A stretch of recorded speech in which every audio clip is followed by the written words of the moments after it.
আমের সিজন যেতে না যেতেই বাজারে চলে আসে তাল। আর সেই তাল দিয়ে নতুনত্ব কিছু না বানালে কি মনটা ভালো লাগে বলুন তো। বাজার থেকে আনা হয়েছিল এই তালটি। এটি আরেকটু পাকলে হয়তো ভালো হতো, কিন্তু আমি আর ধৈর্য রাখতে পারিনি। এই তাল দিয়ে বানিয়ে ফেললাম পাটিসাপটা। একটা কাকিমার বাড়িতে গিয়ে কিছুদিন আগে এই পাটিসাপটা খেয়েছিলাম। তখনই ভেবেছিলাম এটা যদি বাড়িতে একবার বানাই মন্দ হয় না। এখানে আমি পুরো তালের অর্ধেকটা মাড়ি পাটিসাপটাতে ইউজ করেছিলাম। এরপরে আমি পাটিসাপটার ভেতরে পুরটা রেডি করে নেব। তার জন্য আমি কড়াইতে নিয়ে নিয়েছি নারকেল কোড়া, 1 কাপ চিনি, হাফ কাপ আমুল দুধ আর একটু গরুর দুধ। এটাকে ভালোভাবে মিশিয়ে নেব। এবার এতে দেব 1 চামচ তালের পিউরি। আপনারা চাইলে এতে কিছুটা লবণ অ্যাড করতে পারেন, আমি করিনি।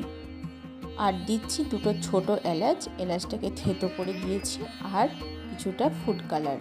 সব দিয়ে আমি ভালোভাবে মেশাবো। তারপরে অপেক্ষা করব যতক্ষণ না এটার ভেতরের রসটা শুকিয়ে যাচ্ছে। এখানে আমি ব্যাটারটা রেডি করার জন্য নিয়ে নিয়েছি বড় বাটির 1 বাটি ময়দা, ওই বাটির হাফ বাটি চিনি, সামান্য লবণ আর বেশ কিছুটা তালের পিউরি, 1 কাপ দুধ, অল্প করে জল দিয়ে ভালোভাবে মাখতে থাকবো। আমাদের সবার আগে লক্ষ্য রাখতে হবে ব্যাটারটা যেন খুব বেশি পাতলা না হয়ে যায়।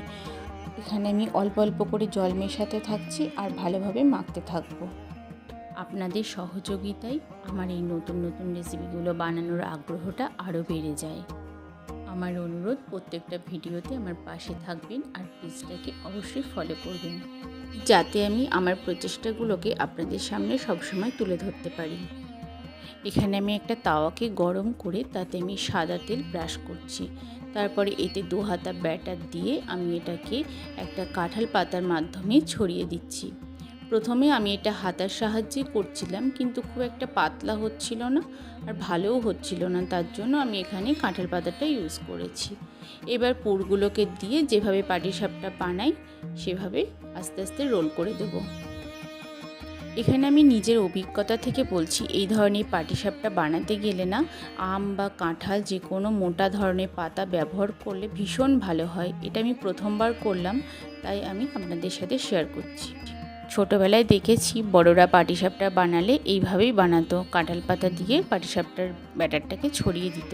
সেই সূত্র মনে রেখে আমি আজকে কাঁঠাল পাতাটা ইউজ করলাম। আমার এখানে সমস্ত পাটিসাপটা বানানো হয়ে গেছে আর আমি একটা প্লেটে ভালোভাবে সাজিয়েও নিয়েছি। দেখুন তো কেমন লাগছে।